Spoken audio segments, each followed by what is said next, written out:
Pallavi welcoming you to a new episode of EY's Sustaining Sustainability podcast, where we look at the most important issues that India needs to deal with in their environmental, social, and governance journey. Today, we will look at a slightly unusual topic where we delve into how drones are being used for sustainability. Drones have been in the news for a lot for their use in warfare. But potential of the drones for non-military use often gets masked because of all the headlines that drones in war generate. To understand how drones are being used across the world in the sustainability battle, I have with me Arun Nagarajan, the EY partner in digital consulting, who has a deep expertise in drones and their uses across the sectors. Arun leads EY's Drone Center of Excellence and supports our clients for evangelizing drone technology to unlock business value. Arun, welcome to our podcast today. Thanks, Pallavi. Pleasure to be here. Arun, like I said earlier, that we would be discussing an unusual topic today. To begin with, how is the topic of sustainability related to drones? Thanks, Pallavi. We are at a time where we are using a lot of fertilizers, a lot of chemicals to increase the yield of our farming and agriculture.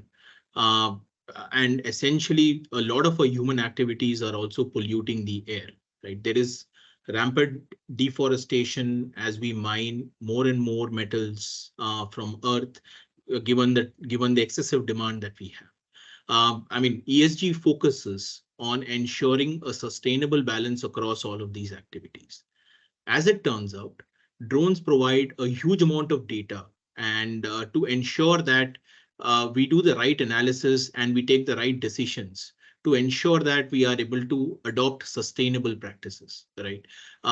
So drones have a great impact when it comes to our activities to ensure that they are more sustainable, to ensure that we have a more balanced approach of managing the activities so that they are friendly to the environment as well. That is really interesting to know. My next question to you, Arun, is earlier you had mentioned that drones help in enabling sustainable agriculture. How is that possible? Yeah. So today, as you know, the agriculture yields is somewhere at pressure where there is a lot of demand for the agriculture produced from the same amount of land, because of which we use a lot of chemicals and fertilizers to improve the yield. In many cases, what happens is these fertilizers and chemicals, which are when overused, they enter into the food chain as they get leached into the soil, and they get leached into the water bodies as well. And that's one of the key challenges that we see across our food chain.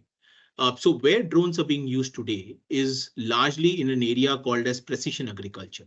What we do is, instead of spraying chemicals and fertilizers across the entire farm, we use drones to analyze and just spray enough amount of chemicals and fertilizers at the right places in the farm where it is required, so that you can increase the yields, so that you can reduce the amount of fertilizers and chemicals used.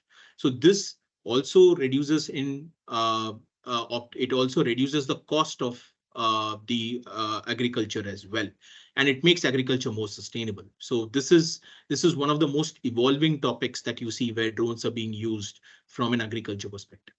Thank you for those valuable insights, Arun. It's fascinating to see how drones can help in precision agriculture. On that note, we would like to know how does it work and how are we adopting drones for agricultural purposes in India? Yes, Pallavi. So imagine what the drone does is, the drone essentially takes aerial photographs of thermal images, optical images, or even in many cases, multispectral images. You can use the thermal images to identify where there is a pest infestation in the farm. You can use spectral images to identify very subtle color changes or on the leaves, so that you can identify malnutrition, you can identify any other stress which is there on the crops, right?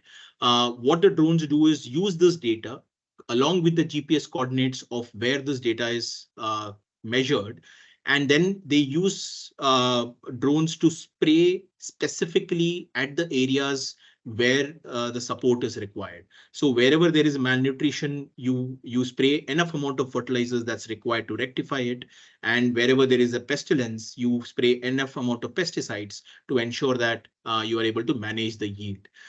So this not only increases yield, but it also optimizes your agriculture cost as well. So drones have been, and what this enables you to do is it enables you to have a very sustainable agriculture production across the entire life cycle.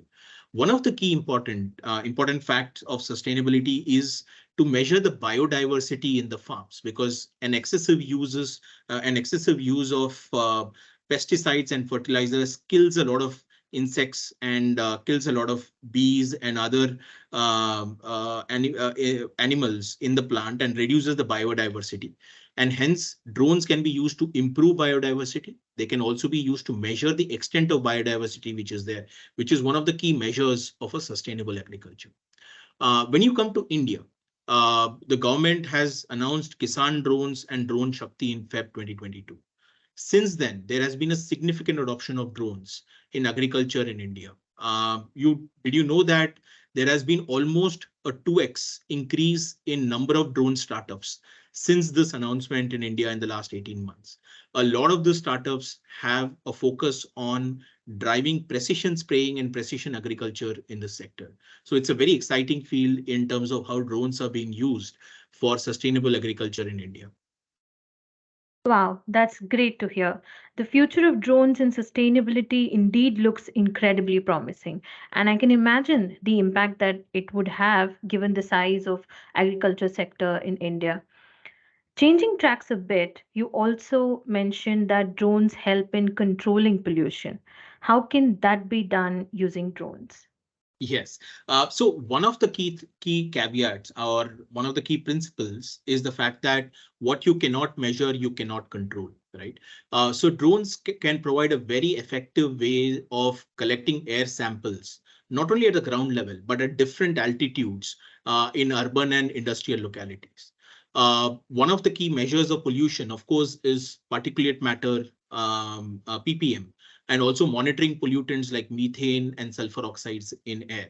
What drones can do is collect air samples at different levels in industrial and urban areas, and they can also almost on a real time measure the contaminants like particulate matter or even methane or sulfur oxides, so that you get a very accurate profile of pollution in an urban center or in an industrial center. And lot of the governments are doing this. For example, if you take European countries like Romania, they are using drones to almost build a profile of pollution levels across their urban areas so that they can take policy decisions effectively. In Western countries like America and Canada, drones are being used to measure the methane pollution that's happening from the meat and dairy industries. So based on this data that is collected from drones, the government can take the right steps and to ensure that they enable the right policies uh, to have a compliance for air pollution, especially from the meat and dairy industries. So all of this is impacting a lot in controlling the pollution and also managing climate change using the data that is driven from drones. Adding to that, Arun, as I understand that some mining companies are beginning to use drones for specific sustainability operations. So how do drones help in mining sector? So drones has one of the largest potential users in the mining sector. So one, from a mining perspective, it's very important to have sustainable practices to ensure that the mining happens in the regulated area of the mines and there is no illegal mining that is there. So drones are used to track the extent of mining and the impact of mining in the ecology. Drones are also used to track to see if there's any surface cracks, and what is the general ground conditions, what is the kind of erosions that is there, and what's the contamination to the water bodies in and around mines. So this helps provide very important information around drones and also the sustainable practices which are being used in mines. So drones not only give a very high amount of information, but also help reduce the number of people deployed in very hazardous conditions, wherever there is, let's say, a high contamination of methane, or there is high contamination of air pollutants within the mine environment. So drones can operate without any people involved, and hence it's a very safe way of managing drones and managing safety of people. More importantly, whenever the mining activity is completed, it's important to ensure that you do a reforestation of the mining area. And drones can be used to do a reforestation after the mining activity is completed. Did you know, Pallavi, that drones can help accelerate reforestation by approximately 100 times compared to any other manual reforestation techniques? This is largely used in South America and other mining countries, where they've used drones to plant seeds and plant different kinds of trees, so that your reforestation is faster and is also very cost effective. Thanks a lot, Arun. One last question that our listeners are keen to know is that what is the current adoption of drones in general and for sustainability in specific within India? Yeah, one of the key visions in India is for India to become one of the primary drone manufacturing hubs in the world by 2030. With this vision, the government has evangelized the use of drones across multiple different sectors. One of the primary sectors, of course, is agriculture and mining, like we talked about. Over the last 24 months, there has been a significant focus on manufacturing drones in India and adopting the technology across public and private companies, so that it can be used to drive the push towards more sustainability and cost-effective practices. We have one of the most liberalized yet secure drone regulations in the world, and it also fosters a lot of innovation and adoption. Specifically, in sustainability, there has been a significant adoption of drones in agriculture in the last 18 months, post the Drone Shakti and the Kisan drone programs that has been announced.